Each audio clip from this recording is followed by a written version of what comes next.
So question 10, the bottoms are completely different. 7 and 5 don't even have a common factor. Back here, 3 went into 15. So we just have to change one of the bottoms. But on this one, we actually have to change both bottoms in order to be able to subtract the fractions, because you have to have the denominators the same, right? So what do you multiply both bottoms by to get to get the same type of fraction? That's what you've got to think about. And just to give you a quick reminder of adding fractions with different denominators, and by the way, on the website there are video resources that'll go into this in more depth. But I'll just give you a quick example. I mean, if we were adding or subtracting 1/2 and 1/3, okay, 1/2 and 1/3. Here's a half. This is a square, and here's half of it shaded. Okay, that's a half, right? If I was adding that to 1/3, let me show you 1/3. Here's 1/3, right? There's 1/3 shaded, right? If I was adding these guys together, it's kind of hard to do because they're a different shape, right? But I could do a little bit of magic and split this one also into 3, right? And split this one also into 2, okay? So now I have these, see these little rectangles here? These are all the same shape, aren't they? That's the same shape as this. So they're all the same shape, right?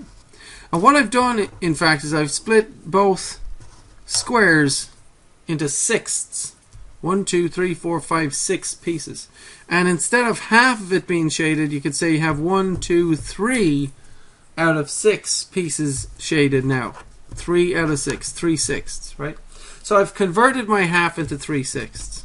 And on this one, instead of having 1/3 shaded, you could say I have 2 bits out of 1, 2, 3, 4, 5, 6 shaded. So that's 2/6, right? So 3/6 and 2/6 is in fact 5/6, and that's what I have, because if I added these together, right, that's what I'd have. I'd have 1, 2, 3 from the first one, and then 2 more, this one and this one. And that's your 5/6, isn't it? Right? Now the math way to do it is multiply both bottoms by something to make the denominators the same. So you can multiply, what could you multiply each of these to make them both the same thing, like both 6? You can multiply this by 3, right? Or 3/3. And this one by 2. But you must multiply the top by 2 also, right? And that's how you get 3 times 1 is 3, 3 times 2 is 6, 3/6 plus 1 times 2 is 2, and 3 times 2 is 6. 3/6 and 2/6 to give your 5/6, right? So 7 times 5 will work, 5/5 on this one, and over here times this one by 7/7, right? So we get 5 times 6, 30 over 5 times 7, 35 minus 2 times 7, 14 over 5 times 7, 35, right? What does that give us? So this time we have the same type of fraction. They're both 35ths, and then we subtract and we get 16 35ths. Now can you put that in lowest terms?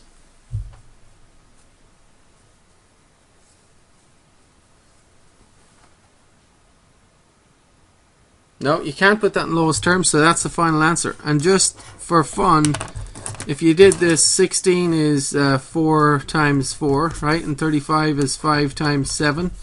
When you factor it out, you can see that there's no common factors there, right? So it can't be simplified any further, right?